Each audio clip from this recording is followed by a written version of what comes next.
So, before we dive in, do subscribe to After the Sirens, comment below with your thoughts, and, share this channel with fellow history buffs who care about real-world survival lessons, because what we're covering today is not surface-level nostalgia.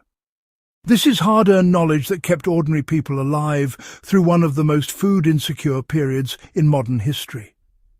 During World War II, peasants and rural families across Europe survived blockades, requisitions, bombed supply lines, and failed harvests, not through luck, but through systems. In the next minute, understand this clearly. These people did not prep for collapse as a hobby. They lived inside it. Every trick you're about to hear was tested under starvation pressure, and that's why it still matters today. Now, let's talk about how peasants treated food security as a year-round system rather than just a seasonal task. The first genius trick was, abandoning the idea of harvest season entirely. Peasant households, you see, structured their entire calendar around maintaining calories, not just maximizing yield. Crops were staggered deliberately. Fast-growing greens like lamb's quarters and nettles filled spring gaps. Root crops carried families through winter, and grains were chosen for storage, longevity, rather than taste. Applied today, this means growing or sourcing foods with different harvest and spoilage timelines instead of relying on bulk purchases. A modern prepper can really replicate this by combining fresh produce, shelf-stable grains, and preserved proteins so that no single failure wipes out the food supply. So, why were calorie-dense foods prioritized over variety during wartime scarcity? Well, during World War II, peasants understood that calories were survival currency. Potatoes, rye, barley and beans dominated diets because they delivered energy efficiently per square metre of land.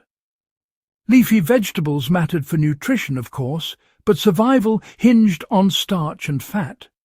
Families saved pork fat like gold, rendering lard and storing it in sealed crocks. Today, this translates into prioritizing foods with high caloric density and long shelf life. Anyone serious about preparedness should, frankly, calculate calories per storage unit rather than focusing on novelty or comfort foods.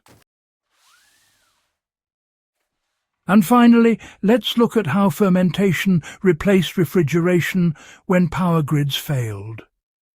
Long before electricity was reliable, peasants preserved vegetables through lactic fermentation.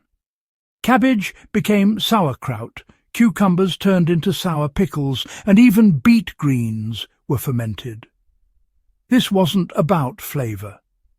Fermentation locked nutrients in place, improved digestibility, and prevented spoilage for months. Applying this now is actually pretty straightforward. Salt, clean containers, and controlled temperatures are enough to preserve vegetables without electricity. Why did peasants rely on hidden food storage rather than centralized pantries? Well, one of the least discussed World War II prepper tricks was dispersal. Food was hidden in multiple locations: buried jars, attic rafters, false walls, and outdoor caches. This reduced losses from theft, requisitioning armies, or even fire. Modern survivalists, can learn from this by avoiding single-point storage failures. Keeping all supplies in one pantry really does invite disaster. Splitting food across locations, even discreetly within a home, dramatically increases resilience. During the occupation, small livestock quietly replaced large-scale farming. Chickens, rabbits and goats were honestly absolute lifesavers because they could be hidden away, fed on scraps, and well, they reproduced quickly. Large livestock, on the other hand, attracted unwanted attention and were often confiscated. So, peasants bred animals that could convert waste into protein with remarkable efficiency.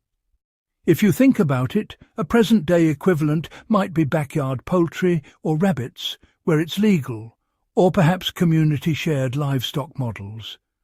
The key lesson here is really protein independence at a scale that avoids detection or any dependency on commercial feed. In times of wartime scarcity, nothing edible was ever considered waste. Peasants made use of entire plants and animals. Potato peels, for example, became soup thickener, bones were boiled again and again for broth, and even stale bread was revived or fermented. This wasn't just desperation, it was the standard practice. Applying this today means, well, learning secondary uses for food scraps and building up cooking skills that extract the maximum nutrition from the least resources. Reducing waste, quite directly, increases your food security. You know, knowledge transmission mattered more than stored supplies. Perhaps the most powerful trick of all was passing down survival knowledge orally. Recipes, preservation methods, and seasonal indicators were memorized, not written down. Supplies, after all, could be lost overnight. Skills, however, could not. Modern preppers, if I may say so, often overinvest in stockpiles and underinvest in learning. The lesson from the Second World War is clear. Practice food preservation, cooking from raw staples, and understanding growing cycles now, before you actually need them. If this guide has added real value to your understanding of history and survival, do subscribe to After the Sirens. Share this video with others who appreciate serious research, and leave a comment about which of these Second World War prepper tricks you think deserves a deeper dive next. The past, you see, has already solved many of the problems we're afraid of facing again.